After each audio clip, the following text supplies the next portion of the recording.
So tonight I want to talk about my work. There's something about poetry that I used to never. I get it a little, and every once in a while I'd read something or hear something, and it's like, wow, that's pretty cool. And then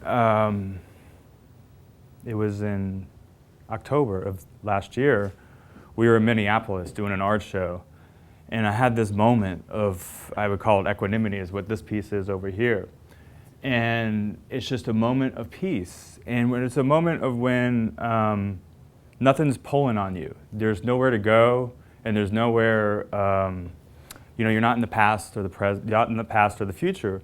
And so I was like, wow, this is a really nice feeling, And it's a feeling I would love to have more in my life. And that was a glimpse, and I think I'm feeling it more and more through a lot of my meditation and practice. But when I came home from that trip, I had a lot of work to do. We had a show in Nashville, and all this pressure to paint these paintings and for a show. But the first thing I wanted to paint was to paint what I felt, and paint what I felt in that moment in Minneapolis. Well, when I was in Minneapolis, I wrote a poem about how I felt while I was there. I went to a meditation and went for a bike ride and went to a park, and I was like, wow, this feels really good. And then when I went to the coffee shop, I wrote the poem. And when I came home, I painted a painting of the poem. And I was like, wow, this really makes me happy to paint something that I felt. It was because the feeling was first. It was the first time. Well, I wouldn't say the first time, but it's the first time I really understood painting what I feel as opposed to what I see. Because I know I've done it before, but I was fully present in this moment of painting what I felt. And like I said, it's this equanimity piece, which I'm going to come back to in a few minutes. But I want to start with this painting actually right here first. And this piece, I titled it Namaste, and I think that's the title I'm going to stick with. I don't know yet. And when people say Namaste, they say, I'm going to see the divine in you. You greet each other, and I see the divine in you. And but the painting was originally truly inspired by an evening I was at my friend Whitney's house, and we were watching a Dharma talk from a retreat she went to of Thich Nhat Hanh.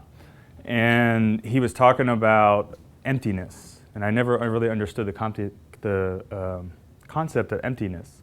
In a lot of my practices, it was one of the most difficult ones to understand. And he talked about it in a way of interdependence.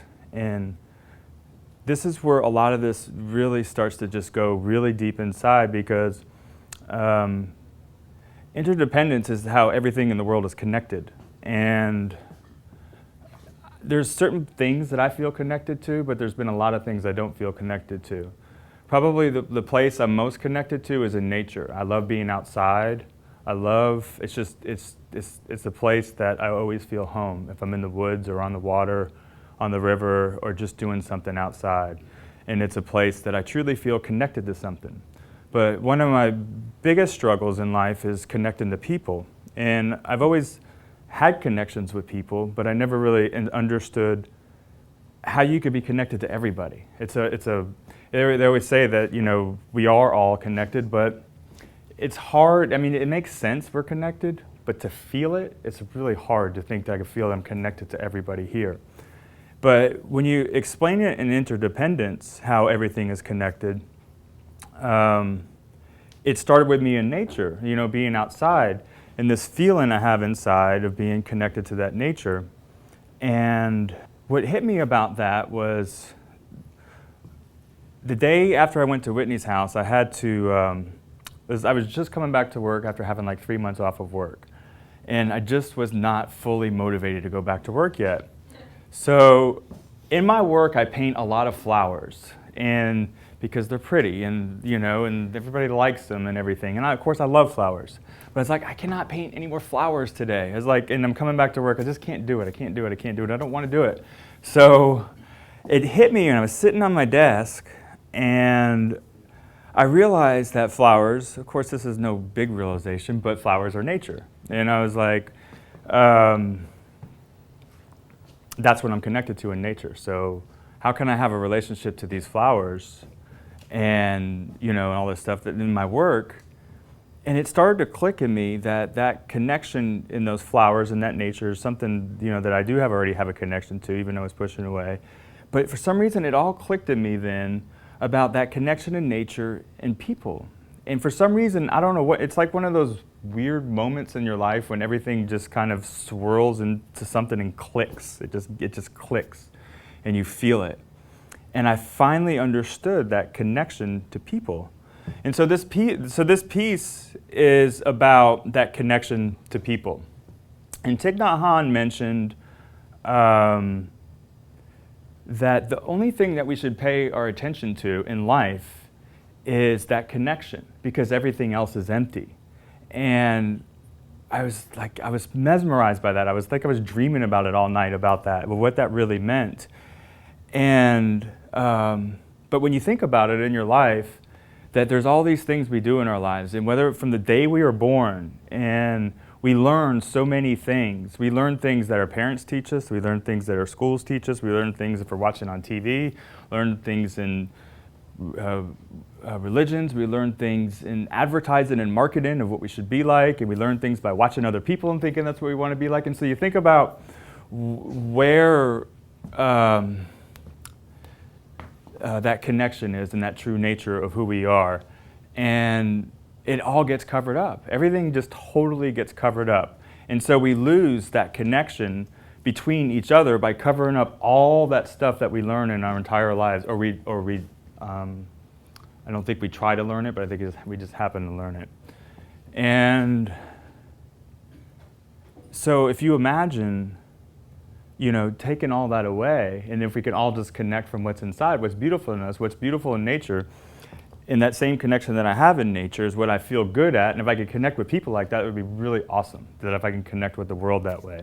So, and I figure the only way that you can do that is just strip your entire life away. And so there's a lot of practice they, say coming back to your true nature, and you've just pretty much got to strip away everything you've learned in your life to come back to who you really are as a person. And what's left is what's beautiful. And then there's beauty, there's pain too. So I'm not saying everything is just all, roses and everything, but that pain is acceptable, when you live out of that beauty.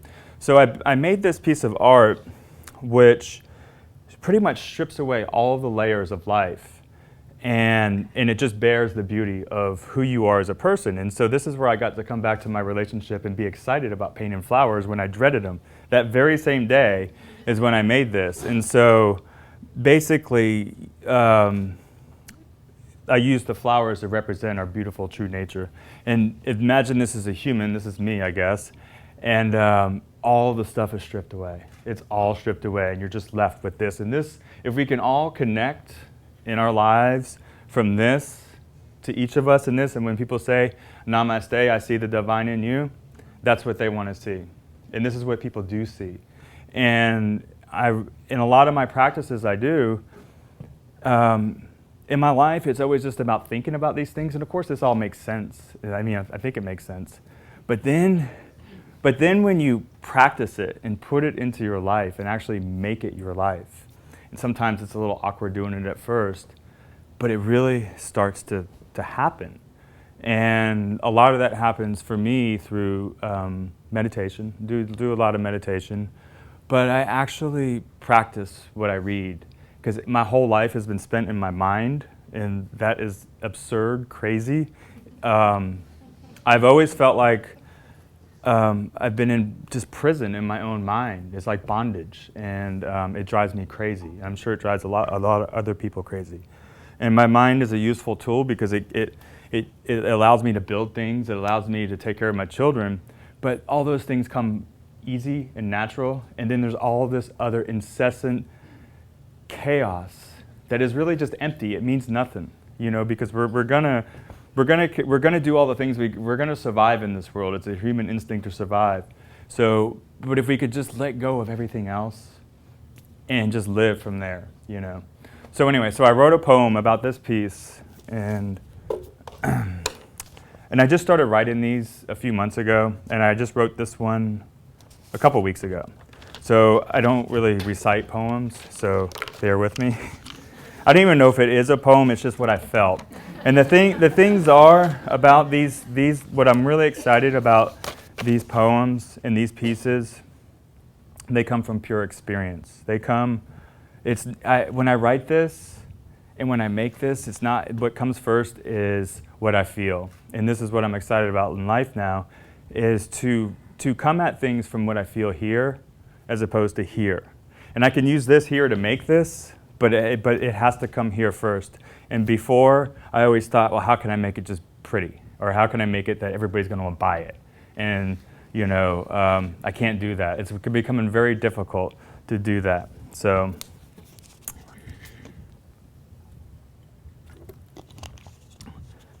this one is titled Namaste. You are not who you think you are. You are not who you think you are. You are not who you think you are. You are not what you are afraid of. You are not who you love. You are not who they say you are. You are not what they taught you. You are not your job. You are not who you think you are. You are not who your neighbors think you are. You are not what they did to you. Rip your hair, peel your skin, tear your flesh, break your bones, erase your mind, trash the pain, discard the envy. Be kind to what's inside. Love what's under your bones. Love what you hate in others. Shed your skin. Shed your life. Accept your beauty. Be who you were before you knew who you are. And that's this piece of art that was one of my favorite pieces.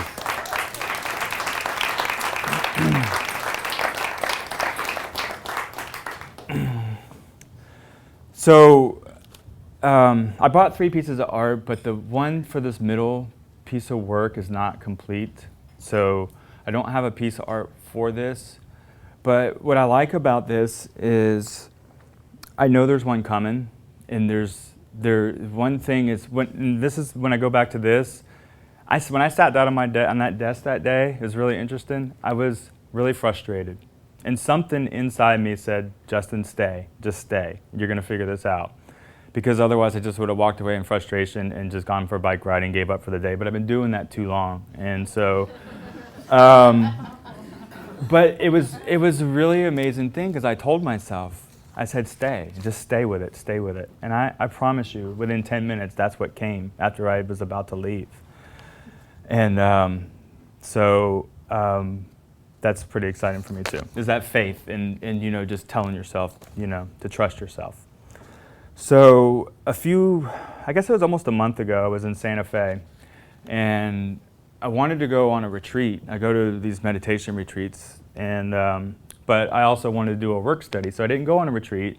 I thought, well, I'm going to split it up and do half retreat at the Upaya Zen Center, and meditate in the morning and meditate in the evening and spend the middles of my day doing a work study. And I love Santa Fe because it's very artistically inspired, and I love hiking in the mountains. And they have really good food there. It's one of my favorite places to eat, So my first night, I get into Santa Fe.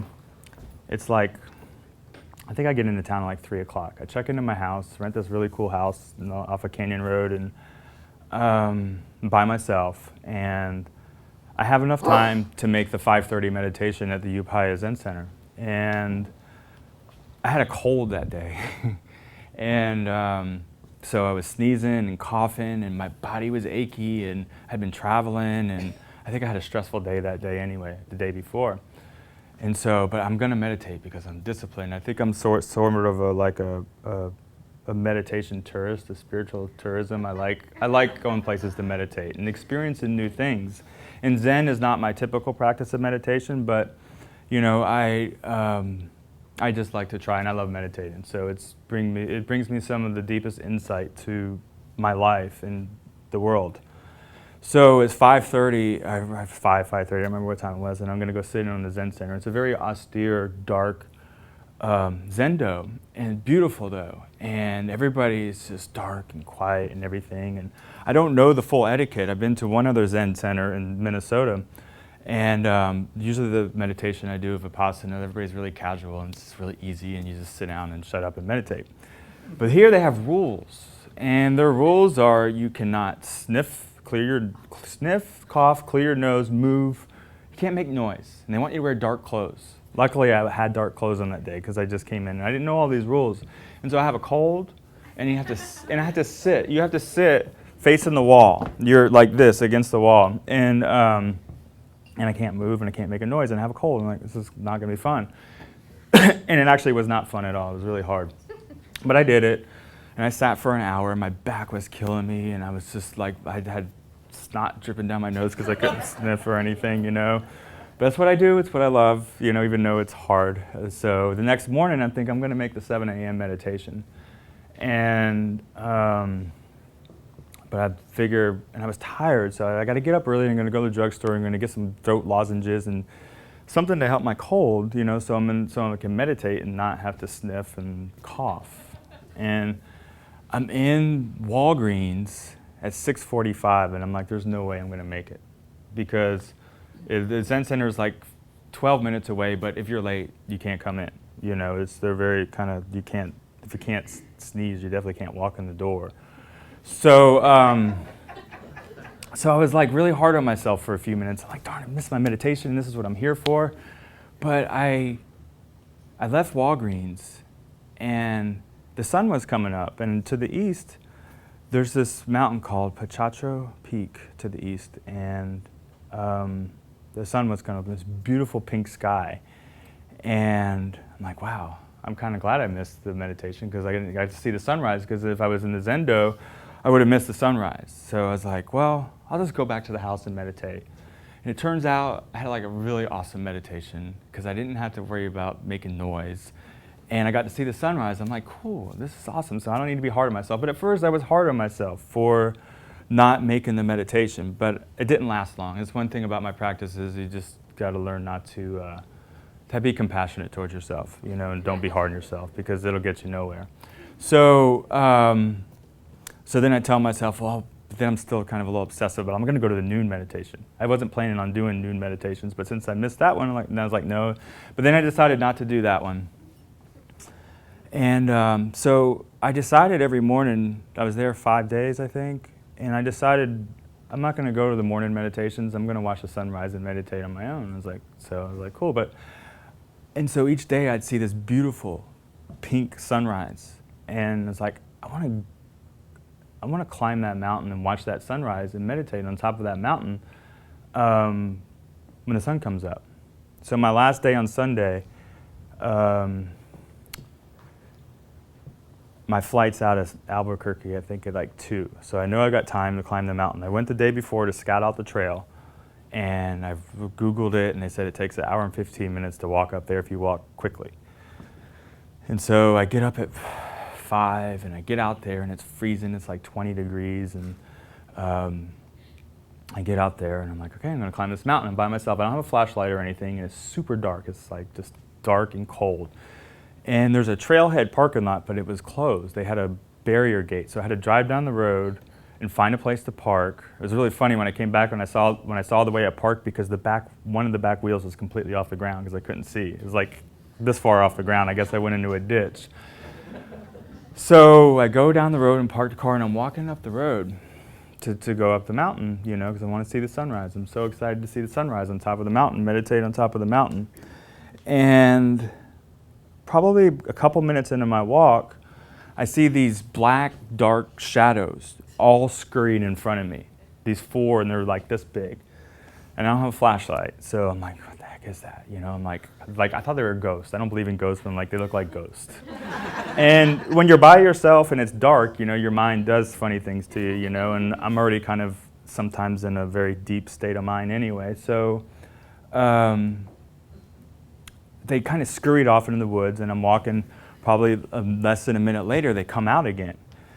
And I realize they're coyotes. There's like 4 coyotes. And I'm usually not afraid of coyotes, but I'm by myself, and it's dark, and I don't know, sometimes your mind just spooks you, you know? And because I've hiked with coyotes and bears, and they usually have had them, you know, they just don't bother me, and they usually don't bother people, you know? But then your mind starts to, you know, make you think about what the worst things that can happen is. And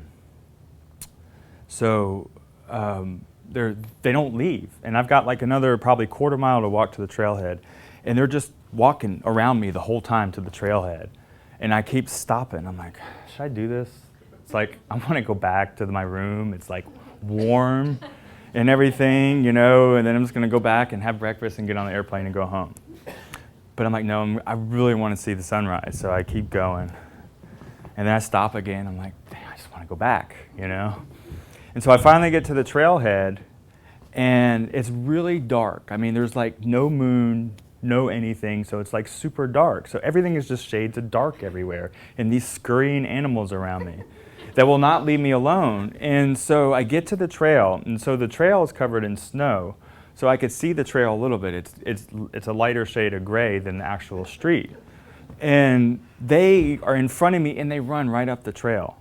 And I'm like, these things. And so and they're like surrounding me in the trees, and the trail, the road was wider, so we had more space, and so the trail, and I could hear them in the trees on both sides of me, you know, and I'm like, this is crazy. So, and I stopped. This time I stopped for, I'm gonna guess 7 minutes maybe, I don't know. I'm waiting for the sun to come up, because I know the sun's gonna start like illuminated, like the sun's still got a while to come up, but you know, before the sun starts to illuminate the sky before it comes up. And so I just wait, and I'm just like, all I want to do is go back.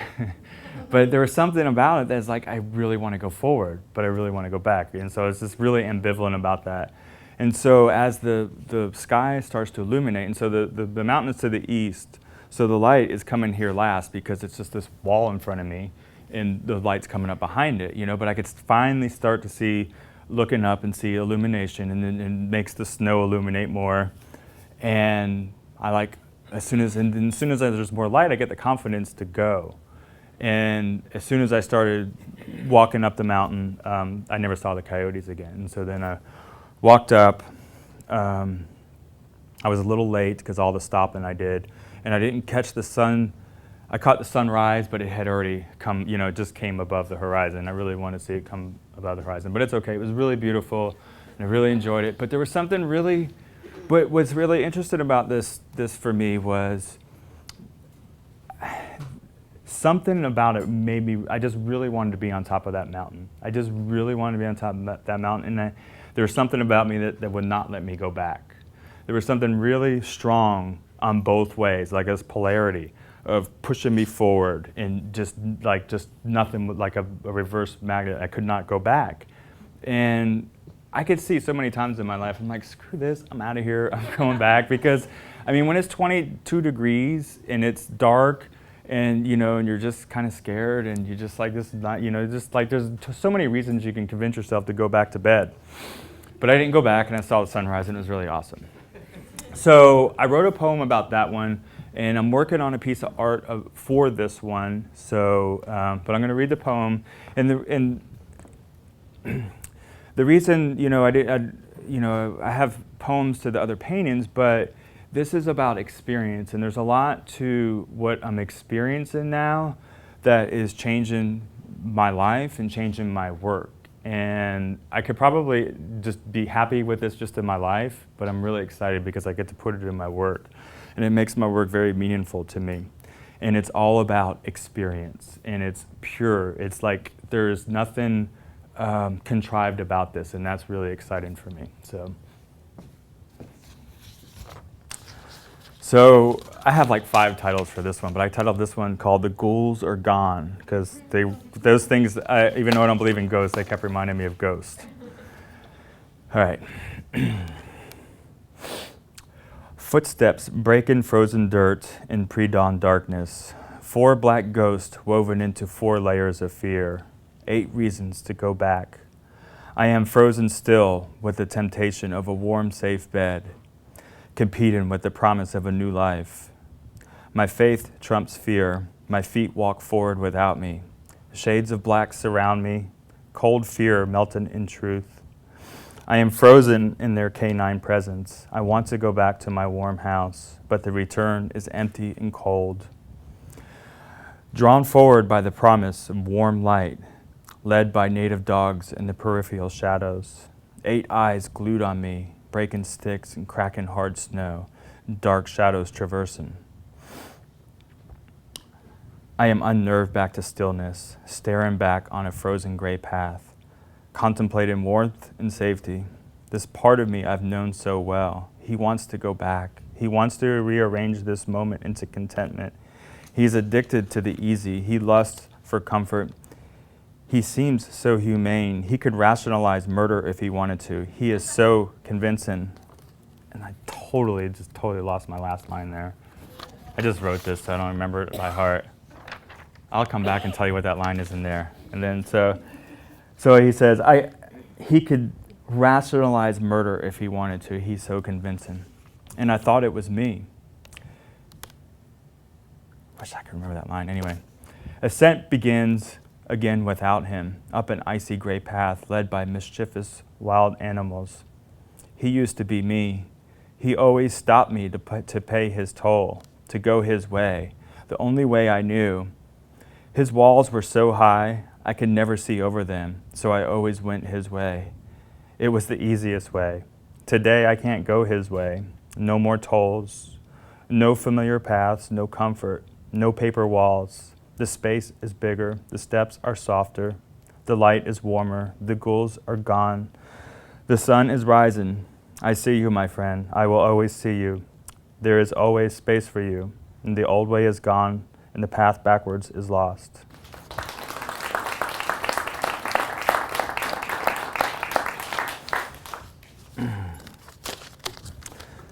So I don't have anything written about this piece here. So this was a study I did a couple days ago. I've been really wanting to paint people, and I've always it's just been hard for me. And I've never really been good about learning from other people. I always have to figure it out on my own. But this is also a great part of the way my life is changing, because now I'm learning to learn from other people. And it's a really awesome thing to connect to other people and learn things now. I used to think I could do it all on my own, and I know I can't now. So, but this, this particular piece, this is actually just a study, but I liked it so much it just became a painting. I was just kind of make a study and paint over it, but I started to really like it because I haven't been able to paint people. There's something about I can't connect to the depth of it, But this is a study for a piece that I wanted to do, and I wanted to do a painting, and actually I started it today, and I'm really excited about it. And I wish I had it here to show you today, because it's about grasping. And I wanted to do this painting of a person holding onto a flower, but they're like pretty much hanging or tethered to this flower petal. Imagine a tiny, delicate daisy petal. And like all of your weight is on it, but your grasp is so light that you can't even tear a petal. And I think that is a really important aspect to be in life, is to let go of our grasp on everything. We will automatically take care of the things we need to, but we grasp so hard onto so many things. And so this was a study for that piece, even though this isn't this piece. But this piece kind of evolves into somebody.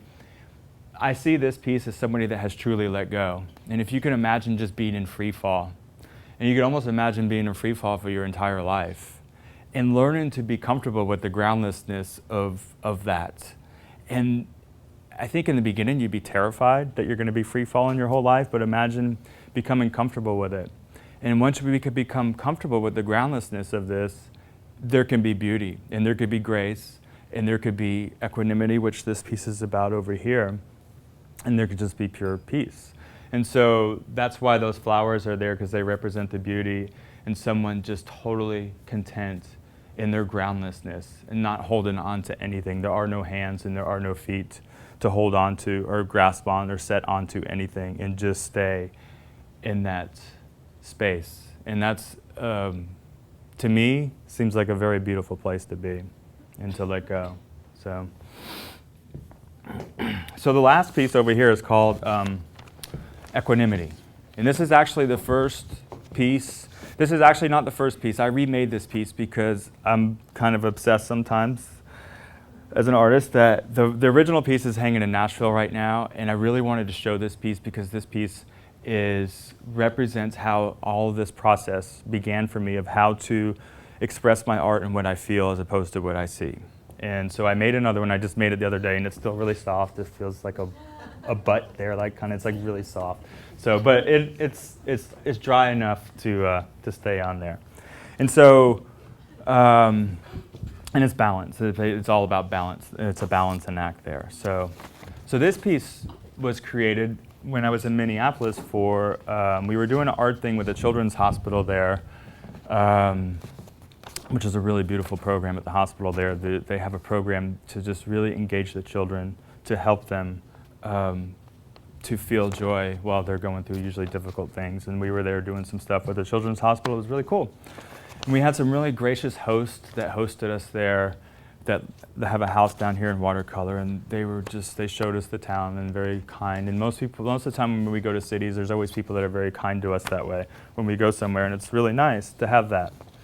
And so I had a free morning from, till like 3 in the afternoon or something, I don't know, something like that. Sometime in the afternoon to just do what I wanted to one morning. And as being a meditative tourist, I asked Nancy James, she said something, I talked to Nancy James one time, and she said that she was part of the beginning of the Minnesota Zen Center in Minneapolis. And so when I was going, I called her up, I said, I want to go meditate there, can you tell me a little bit about the place? And it was my first time doing Zen meditation. And it was not near as intense as the one at the Zendo in Santa Fe. It was much more relaxing and open. Which everybody has their own thing, and it's all cool. But anyway, my experience there was much more easy and pleasing. So I had a really awesome meditation. There's nothing like starting your morning just clearing your mind and becoming aware in meditation. And so we do this hour meditation at the Zendo there, and it's on Lake Calhoun in Minneapolis. And so I leave the meditation, I do a little, I don't know what they call it, where you have to help clean up and everything, which that was kind of nice too, is help cleaning the Zendo. I think I mopped the floor or something. And then I just walk out and the sun's come up because it was dark when I went in there. And so there's this really nice lake there, and I go for a walk around this lake, and they have these bikes you can rent that you just put your credit card in and get a bike. And I'm like, cool, I'm going to bike ride now. I have no idea what I was going to do the rest of the day.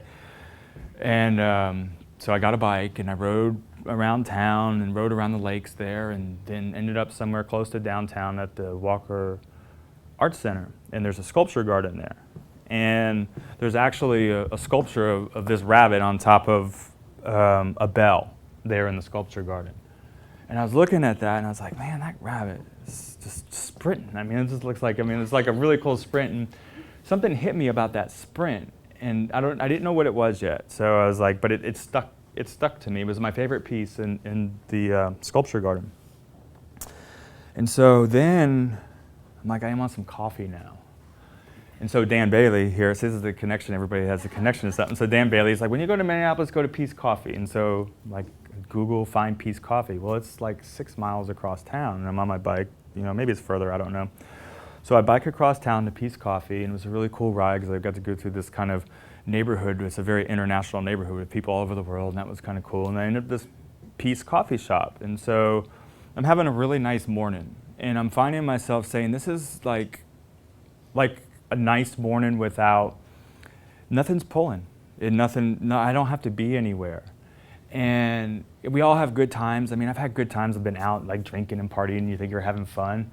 But then there's these moments in life that you have these moments of, they're called equanimity, and where you just feel at peace and there's nothing pulling or pushing you.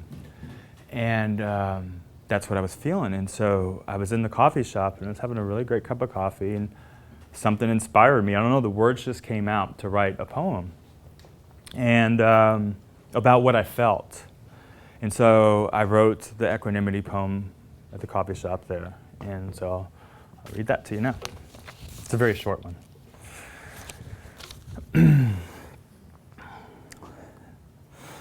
Balanced by the grace of fearlessness, spritzing through monolithic judgments, empty confidence, where is my ego? They can't hurt me anymore. Love by the grace of evaporated moments, no more bondage of intellect or ignorance, no pride or humility, equanimity, let it be. And I'm not when I look at this, I see it's kind of choppy and everything, but this is everything that I've felt. you know, and I think in the beginning when I write "Balanced by the Grace of Fearlessness," it is a balancing act, especially in the beginning, because I've had to work. It's a lot of work to find these places. But what I'm finding now is as I do these more and I meditate more and I actually put to practice what I read and what I study as opposed to just intellectualize it, they happen on their own more often. And it becomes, it's like, to me, that feels like a precarious balancing act because it was a lot to put that together. But what I'm experiencing now, especially since I've written this, that these moments are just connecting more and more and more, and not just in equanimity, but in understanding emptiness and understanding grasping, and they all just by, in the beginning, like I said, it seems like you're trying to put this all together to balance it, but now it's more feeling like this, of just letting go, and it's really awesome feeling. So when I was writing it balanced by this, I was imagining and feeling all the stuff I had to do to get there. And when it talks about sprinting through monolithic judgments, and I see that rabbit sprinting. And when I talk about monolithic judgments, I talk about my mind.